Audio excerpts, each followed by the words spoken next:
घर निस्केको 13 घण्टाको लामो यात्रा त्यही पनि अहिलेसम्म पुगे होइन सबभन्दा पहिलो खुसी भयो के ब्रेक तोडियो यति लामो बाटो हिँड्दाखेरि भमिट भएन अहिलेसम्म बाबालाई चाहिँ कस्तो लाग्छ त यत्रो बाटो हिँड्दा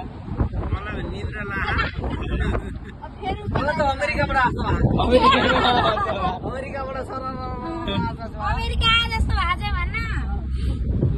माइजूलाई चाहिँ कस्तो लाग्छ म त एकदम रमाइलो लाग्छ ठुलबाबाहरूलाई कस्तो लाग्छ त बिन्दास भाइ तँलाई मलाई त रिल्याक्स भएको पछाडि बस्ने मान्छेको चाहिँ ढाड र पछाडिको लास्टै म बस्ने होला तँलाई कस्तो भयो होइन